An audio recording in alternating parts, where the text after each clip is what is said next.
We've all heard of the power of persuasion. It can completely change someone's views on a subject, and it can even alter a person's choices as well as their life. Nowadays, we have the internet, and we can easily just pop onto Twitter and view the latest viral meme, or hop onto a news website and check out the latest important updates in our society. However, from the very start of our nation, propaganda is what influenced people's decision-making as a society as a whole.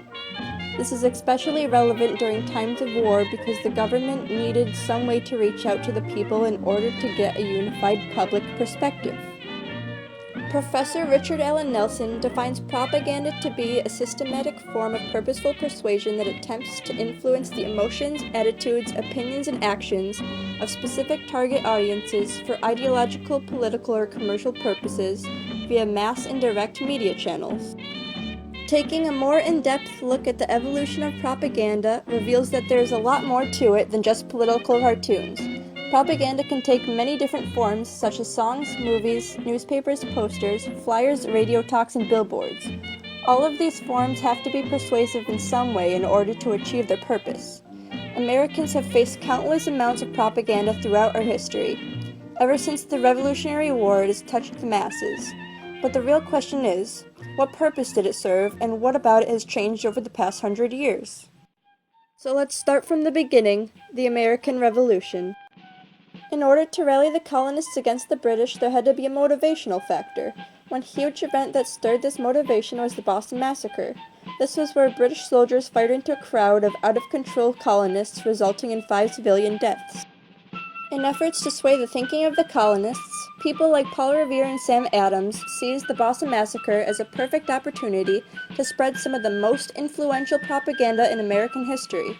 Revere tried to move the colonists with drawings depicting the event, while Adams wrote in newspapers and pamphlets. They both seemed to portray the scene as if the British had planned a formal attack on their own civilians. This helped persuade the population to object British rule and make them feel scared. Much of the other propaganda of this time resulted from the Stamp Act and the Sugar Act. These acts raised taxes which fueled colonists with anger and revolutionaries with the motivation to create propaganda. The Join or Die political cartoon made by Benjamin Franklin is famous from this war. Each segment on the snake is labeled with the initials of one of the American colonies or regions. It became a symbol of colonial freedom during the American Revolutionary War. Shortly down the line came the Civil War. The Civil War came with many war songs which were supposed to motivate the civilians to embrace the rally for war. At this point, newspapers in America had become a common craze. Harper's Weekly and the New York Times were some of the most notable. Previous to this war, the battle sketches were often drawn, over-glorified, and dramatized. But as the sketch artists with the armies witnessed the rigors and the agony of warfare, their sketches to the illustrated newspapers reflected these experiences. Union propaganda would often try to expose the brutality of slavery in order to arouse anger towards the South. They showed sad scenes like a mother being taken from her child or a slave being whipped. Some Union propaganda even portrays African Americans in roles of the upper class. Clearly, they wanted to show their opposition to slavery. The Union used propaganda in order to recruit Union Army soldiers. A lot of the posters display an eagle carrying arrows. Newspapers often reach out to the local able-bodied men that would be able to fight. This New York Times article from 1863 tries to show the urgency to end the rebellion. It states all the power and energy of the government will be directed to bring every man into the field who can bear a musket. The rebellion must go down. While the Union acquired new troops, they mocked the Confederate troops with propaganda that displayed their troops as weak. This overall helped to motivate their soldiers while degrading their enemies. The Spanish-American War seemed to be a turning point for propaganda with the birth of yellow journalism. The United States' entry into the Spanish-American War was somewhat due to the exaggerations of the terrible conditions in Cuba. It was also fueled by the sinking of the Maine, which became romanticized in propaganda. While trying to help Cuba remove its Spanish rule, the United States seemed to take an imperialistic role. Manifest destiny seemed to be on America's mind, so expanding overseas was in their best interest. This was present in a lot of propaganda.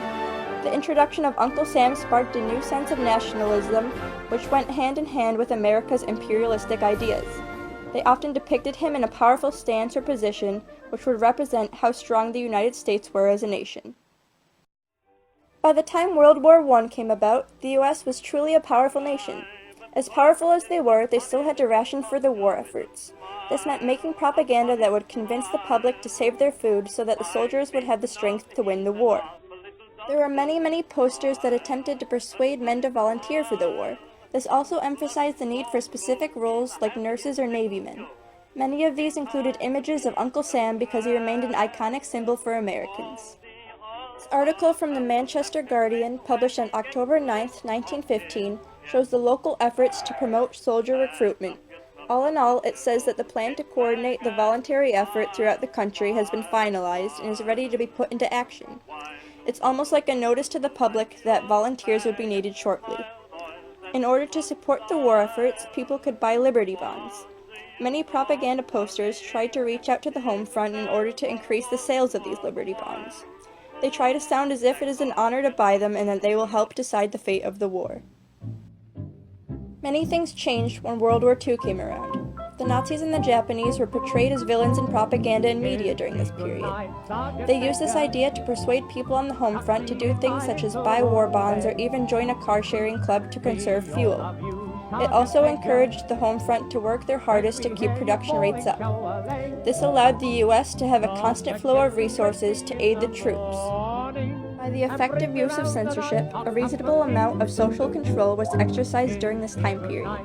In the 1940s, security operations meant avoid talking or writing openly about military actions in order to keep critical information from reaching the ears of adversaries. The Office of War Information issued dozens of propaganda posters designed by well-known artists at this time. This was in order to persuade Americans to support the war effort by keeping quiet about what they might know about. Censorship carried into the Cold War, where the United States had to censor communism because they viewed it as a threat to the nation. This is where anti-communist propaganda started to pop up. Many posters of this time show communist characters doing harmful things to Americans.